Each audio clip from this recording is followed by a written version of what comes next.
Hey y'all, Paristv here. Welcome back to my channel. We're back with another video. So today we are going to talk about 5 ways to start planning your wedding. So let's jump into it. Number 1, the biggest thing you have to do when you start planning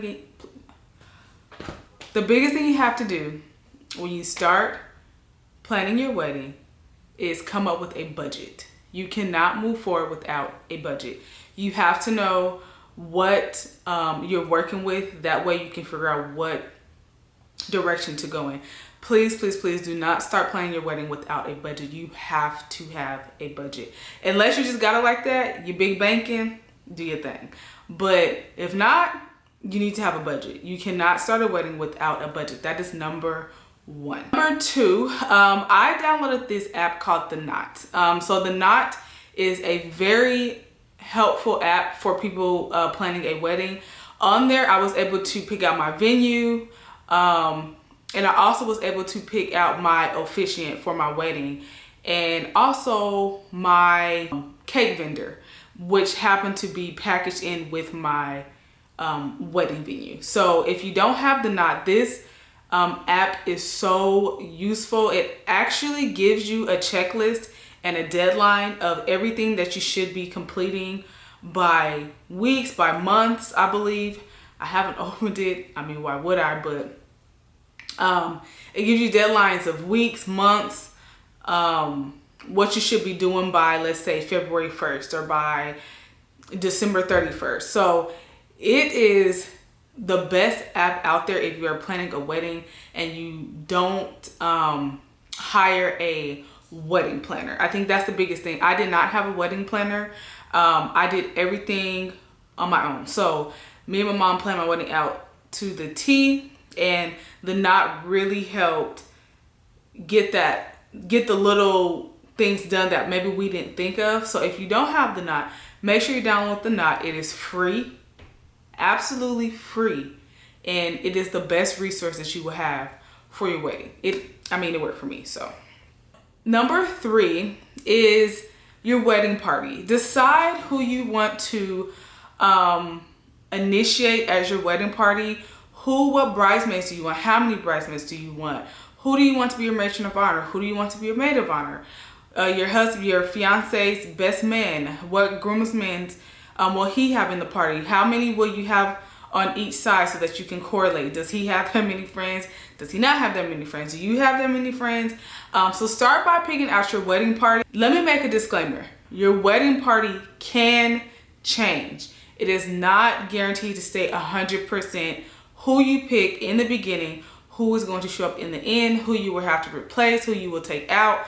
Your wedding party will change, but go ahead and start with who you want to initiate putting in your wedding. Start with your wedding party. That is very important. Number 4 is, what type of wedding do you want to have? Do you want to have a destination wedding? Do you want to have more of a do you want to have your wedding in a church? Do you want to have your wedding at a venue? Decide with your fiance what type of wedding you guys are looking for and what type of wedding you actually want to have. Do you want it to be more personal?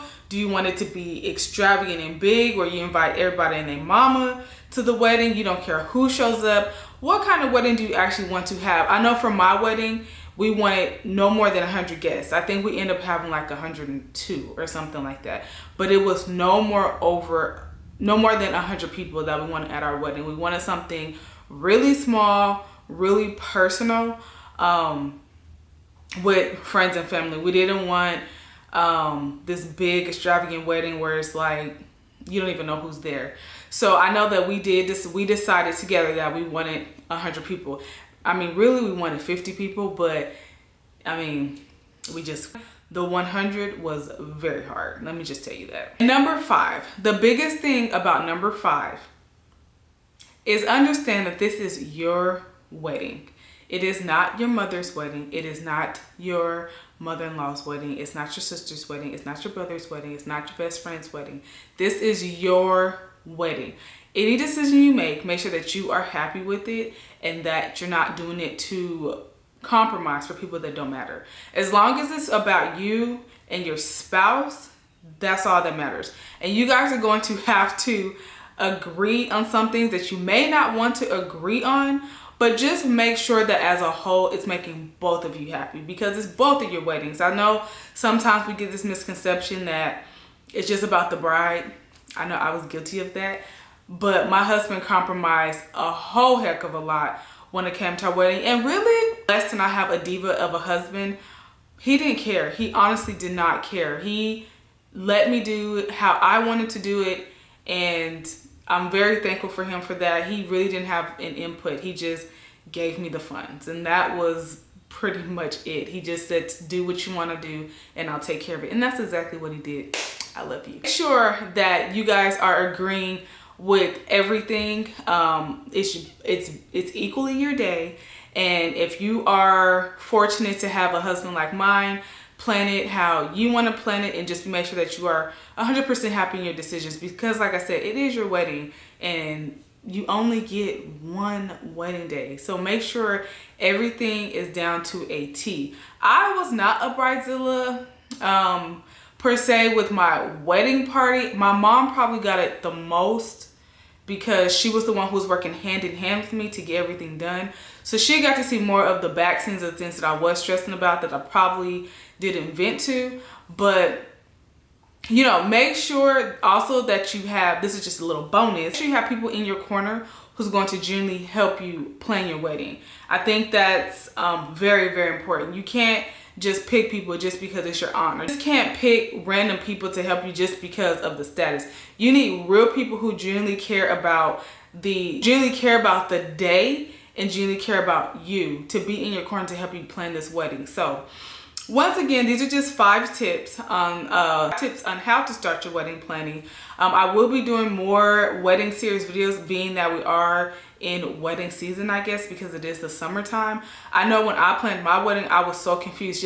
I thank God for my mom, because she was married before, so she knew a lot about planning a wedding, and she's very creative. So I will be making more videos on wedding planning. My wedding came out very beautiful, and we didn't go over our budget as much.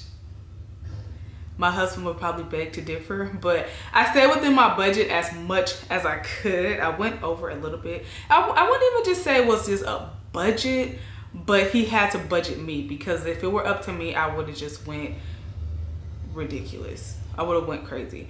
But that's beside the point. I could talk all day about wedding planning. It is fun, y'all. Enjoy the process. Trust me, enjoy the process, because once it's over, the wedding, it's over. There's nothing more to plan. There's nothing more to do. It's over. So make sure you enjoy your wedding planning, y'all. It is a fun experience. I don't know how people... Now, it is stressful, don't get me wrong, but it's not, to me, it was more fun than it was stressful. I stressed a little bit over small details, but I enjoyed my wedding planning. It was so fun. But to recap, budget the knot, your wedding party. Make sure you decide what kind of wedding you want to have, and make sure you are doing everything for you, not for anyone else. So those are just 5 quick tips on how to start planning your wedding.